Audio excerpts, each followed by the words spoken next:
रामचंद्र कह गए सिया से ऐसा कल युग आएगा, हंस चुगेगा दाना तुनका, कौवा मोती खाएगा। तो जोर से बोलो सिया राम की जय। जय दोस्तों, मैं हूं शम्स तबरेज और आप देख रहे हैं टाइम्स मेल। इस वक्त पूरी दुनिया में हमारे मोदी जी ने एकदम जलवा बिखेर रखा है। चारों तरफ मोदी मोदी मोदी और सिर्फ मोदी जी के नारे लग रहे हैं। America, Britain, France, Germany, Saudi Arabia, Rome, मिस्र, यूनान, सब के सब हमारे मोदी जी को देखकर थर थर थर थर थर थर थर थर कांप रहे हैं। चीन की हालत तो पूछो ही मत, वो तो चिंग पंग पुंक भी नहीं कर पा रहा है। यूँ समझ लीजिए कि जब से हमारे मोदी जी ने लाल लाल आंखें दिखाना शुरू की है, तब से ही चीन दिन में 10 बार अपना डायपर बदलता है। मोदी जी को देखकर अच्छे अच्छे सुपर पावर देशों की पैंट गीली हो जाती है। आप तो जानते ही हैं कि जब से हमारे मोदी जी ने ये वाली तस्वीर लपक कर खिंचवाई है, तब से ही अमेरिका और रूस बिना मोदी जी से पूछे सुसु पोटी करने भी नहीं जाते। सोचिए, इतने परम प्रतापी प्रधानमंत्री को देखकर दुनिया के बाकी देशों का क्या हाल हो रहा होगा। वो तो दिन रात टॉयलेट के पास ही खड़े रहते होंगे। मतलब जब जब मोदी जी का नाम उनको सुनाई देता होगा, तब तब उनको निपटने के लिए अंदर जाना पड़ता होगा। लेकिन हंसिए मत, ये बात बहुत गंभीर है। एक तरफ दुनिया के तमाम देशों की ताकत, तो वहीं दूसरे तरफ हमारे मोदी जी का जलवा। फिर भी एक ऐसी बात जिसको सुनने के बाद यकीन नहीं हो रहा हमारी कानों को कि आखिर ऐसा सब कैसे हो सकता है। आखिर ये सब हमारे देश के साथ कैसे हो सकता है, वो भी तब जब हमारे देश के 56 इंची प्रधानमंत्री विश्वगुरु बनकर प्रकट हो चुके हैं। मोदी जी के दिल्ली फतेह के बाद से ही तकरीबन 9 लाख भारतीयों ने भारत की ही नागरिकता छोड़ दी। इसमें से ज्यादातर किस धर्म के मानने वाले हैं, इसे बताने की जरूरत नहीं है।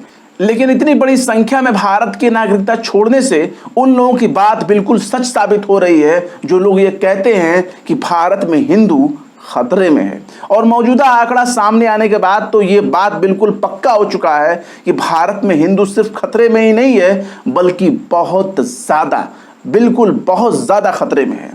पर इतना तो तय हो चुका है कि वो लोग बहुत बदकिस्मत हैं जो ताजमहल को तेजो महालय बनते नहीं देख सके। वो लोग कितने किस्मत के मारे हैं जिन्होंने कुतुब मीनार को विष्णु स्तंभ बनते नहीं देखा। वो लोग कितने अभागे हैं जिन्होंने दिल्ली की जामा मस्जिद को शिव मंदिर में तब्दील होते नहीं देखा।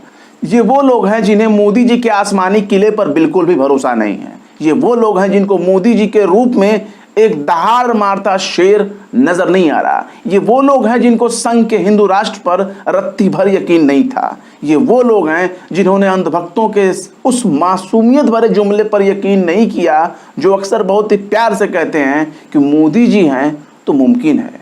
अभी हाल ही में खबर आई थी कि 8000 ऐसे करोड़पति हैं जो भारत को छोड़कर जा रहे हैं, जो दूसरे देशों की नागरिकता ले रहे हैं। लेकिन हमारे देश में जितने बड़े बड़े न्यूज चैनल वाले मोदी जी की वीर गाथा सुनाते हैं, क्या वो गलत है? सवाल यह है कि 5-5 किलो मेकअप पोत कर स्टूडियो में बैठने वाले एंकर और एंकराओं की बात बिल्कुल झूठ है क्या? क्या हमारे मोदी जी से चीन बिल्कुल भी नहीं कांप रहा? क्या मोदी जी की कोई भी देश नहीं सुन रहा? क्या हमारे मोदी जी को कोई भी देश विश्वगुरु नहीं मान रहा? तो फिर क्यों भारत की नागरिकता छोड़कर निकल गए 9 लाख भारतवंशी? आखिर क्यों आर्यवर्त से दूर हो रहे हैं आर्यवंशी? आखिर क्यों मोदी जी पर भरोसा नहीं कर रहे हैं भारतीय? आखिर क्यों अब हिंदुओं को ही मोदी जी पर नहीं रहा भरोसा? बताएंगे आपको और भी बहुत कुछ। लेकिन आप अगर हमारे चैनल पर नए हैं और पहली बार हमारी वीडियो को देख रहे हैं, तो हमारे चैनल टाइम्स मेल को जरूर से जरूर सब्सक्राइब कर लें और वीडियो को लाइक कर दें, बेल आइकन भी प्रेस कर दें। अगर आपने हमारे चैनल के वीडियो को लाइक किया है, चैनल को सब्सक्राइब किया है, लेकिन बेल आइकन का बटन नहीं दबाया है, तो ज़रूर दबा दें ताकि हमारे चैनल पर आने वाले नए वीडियो की नोटिफिकेशन आपको फौरन ही मिल जाए। अब बात करते हैं हमारे 56 इंची शेर की। दरअसल हमारे मोदी बाबू प्रधानमंत्री बनने से पहले साल 2012 में कह रहे थे कि मैं उस दिन का इंतज़ार कर रहा हूं जब अमेरिका वाले भारत का वीज़ा लेने के लिए लाइन लगाकर खड़े होंगे। इसके ठीक 2 साल के बाद यानी साल 2014 में गुजरात वाले सीएम मोदी पूरे देश के पीएम मोदी बन गए। मोदी जी के पीएम बनने के साथ ही पूरे देश में मोदी जी की यारी दोस्ती के किस्से खूब सुनाई देने लगे।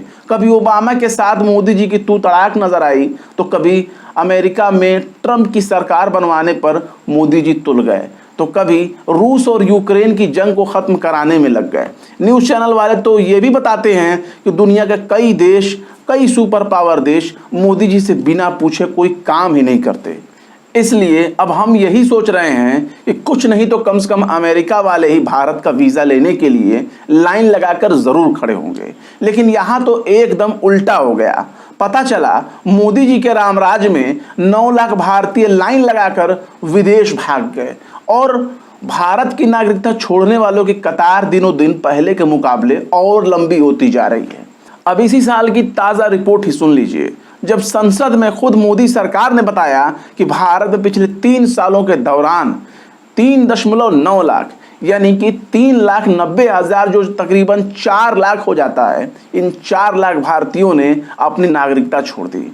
इसमें से सबसे ज़्यादा अमेरिका में जाकर बस गए, जिसके बारे में मोदी जी दावा कर रहे थे कि एक दिन अमेरिका वाले भी लाइन लगाकर भारत का वीज़ा लेंगे। लेकिन यहाँ तो मोदी जी के राज में खुद भारत के ही नागरिक लाइन लगाकर अमेरिका का वीज़ा लेकर निकल गए और हमारे विश्व गुरु चुपचाप ताकते रह गए। तो ऐसे में सवाल है कि ऐसा क्या हुआ कि सपना तो मोदी जी ने अमेरिका वालों को दिखा रखा था कि वो भारत का वीज़ा लाइन लगा कर लेंगे, लेकिन यहाँ तो उल्टा भारत वाले ही अमेरिका का वीज़ा लेने के लिए लाइन लगा कर खड़े हैं।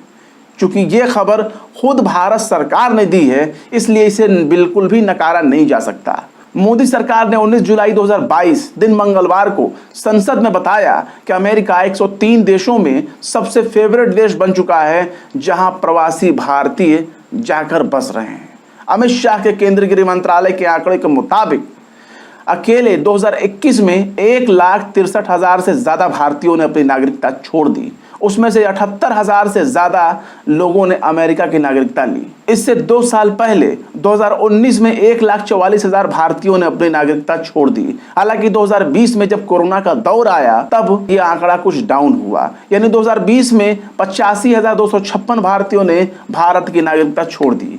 नागरिकता लेने वाले बाकी देशों का अगर लिस्ट आप देख लेंगे तो आपका दिमाग हिल जाएगा। 2021 में जिन भारतीयों ने भारत की नागरिकता छोड़ी उनमें से 7,000 लोगों की पसंद सिंगापुर है। 3,754 लोगों ने स्वीडन में नागरिकता ले ली। इसके अलावा 170 लोगों ने बहरीन की नागरिकता ली, 2 लोगों ने अंगोला की नागरिकता ली, 21 लोगों ने ईरान और 1 भारतीय ने इराक की नागरिकता ले ली। और इन सब देशों के लिए इन भारतीयों ने भारत को ही त्याग दिया। एक व्यक्ति ने 2021 में बुर्किना फासो की नागरिकता हासिल कर ली। सबसे शर्मनाक बात यह है कि जिस चीन का नाम लेने से हमारे मोदी जी परहेज करते हैं, उस चीन की नागरिकता लेने के लिए 1400 से ज़्यादा लोग सामने खड़े थे और वो लोग अब देश छोड़कर चले गए। अब वो लोग चीनी नागरिक हो गए, जबकि महज 48 लोगों ने पाकिस्तान के लिए अपनी नागरिकता त्याग दी। लेकिन सबसे बड़ा सवाल ये है कि ऐसा क्या हुआ जिसकी वजह से इतनी बड़ी संख्या में भारत के लोग ही भारत की नागरिकता छोड़ रहे हैं। तो इसका जवाब भी खुद मोदी सरकार ने संसद में दे दिया है। केंद्रीय गृह राज्य मंत्री नित्यानंद राय ने संसद को बताया कि विदेश मंत्रालय के अनुसार भारतीय नागरिकों ने अपनी व्यक्तिगत कारणों से यानी निजी वजहों से भारत की नागरिकता छोड़ दी। लेकिन फिर सवाल खड़ा होता है कि आखिर व्यक्तिगत कारण यानी पर्सनल रीजन क्या हो सकता है जिसकी वजह से विश्व गुरु भारत की नागरिकता हमारे ही देश के नागरिक छोड़ रहे हैं और दूसरे देशों की नागरिकता ले रहे हैं। क्या व्यक्तिगत कारण पढ़ाई और नौकरी की मजबूरी है? क्या ये लोग पकौड़े तलकर खुश नहीं हैं? क्या ये लोग पकौड़ा बेचने को रोजगार नहीं मानते? दरअसल इस मामले में कई कयास लगाए जा सकते हैं। कुछ साल पहले ही अभिनेता आमिर खान की पत्नी भारत में अहिष्णुता के बढ़ते मामलों को लेकर चिंता का इजहार किया था। तब उनकी देशभक्ति पर सवाल उठाते हुए संघ और भाजपा के नेताओं में एकदम कंपटीशन हो गया था। कईयों ने तो यह भी कहना शुरू कर दिया कि उन्हें भारत में डर लगता है, उन्हें पाकिस्तान चले जाना चाहिए, क्योंकि उन्हें भारत में इतना डर लगता है कि वो भारत में रह नहीं सकती। लेकिन डर लगने वाला ये माहौल वाकई बहुत डरावना है, जहां नमाज पढ़ने पर केस दर्ज हो जाता है, जहां जुलूस निकालने के बाद हिंसा शुरू हो जाती है, जहां बात बात में बुलडोजर ही इंसाफ करने लगता है।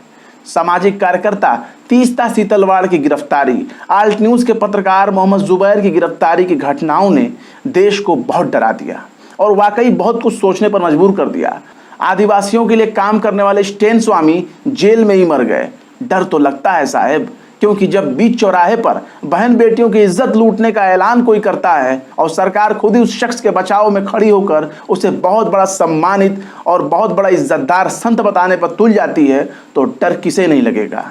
जिस देश में अस्पताल खुद ही बीमार हो, जिस देश में बिना इलाज लोग तड़प तड़प कर मर जाएं और उन्हें सम्मानजनक अंतिम संस्कार भी नसीब ना हो, जिनकी लाश गंगा में बहा दी जाए, गंगा की रेती में दफन करना पड़े, जिनके कफन भी हुकूमत के कारिंदे गिद्धों की तरह नोच खाएं, डर लगता है। सड़क के खराब हालत को देखकर, ट्रैफिक के जाम को देखकर। लेकिन जब किसी नेता की वजह से एम्बुलेंस को रोक दिया जाए और मरीज एम्बुलेंस में तड़प तड़प कर मर जाए, तो इन सब घटनाओं को देखकर और सुनकर बहुत डर लगता है। डर तो लगता है कि बैंकों में जमा हमारी गाढ़ी कमाई कब कौन लेकर भाग जाए क्या पता। तो इस तरह के माहौल से बहुत डर लगता है। कब किस बात पर, किस ट्वीट को लेकर के किसकी भावना आहत हो जाए, इसकी कोई गारंटी नहीं। डर लगता है गुंडों से ज़्यादा खाकी वालों से। डर लगता है कि सरकारी प्रॉपर्टी बेचने वाले कहीं देश की जनता को ही बेचकर फरार ना हो जाएं। ये आंकड़ा तो सिर्फ 3 सालों का है, लेकिन इन 7 सालों में 9 लाख भारतीयों को किस बात का डर लगता है? उन्होंने भारत की नागरिकता को आखिर क्यों छोड़ दिया? आखिर क्यों दूसरे देशों में जाना उन्होंने पसंद किया? वैसे लगातार बढ़ते इस आंकड़े को सुनकर शम्स मीनाई का शेर याद आ रहा है। सब कुछ है अपने देश में, रोटी नहीं तो क्या।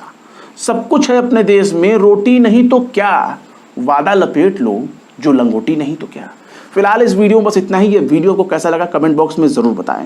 वीडियो पसंद आए तो लाइक करें, शेयर करें और बेबाक निष्पक्ष स्वतंत्र पत्रकारिता को सपोर्ट करने के लिए हमारे चैनल टाइम्स मेल को जरूर से जरूर सब्सक्राइब करें और हाँ, बेल आइकन का घंटी वाला बटन जरूर दबा दें ताकि हमारे चैनल पर आने वाले नए वीडियो की नोटिफिकेशन आपको फौरन ही मिल जाए।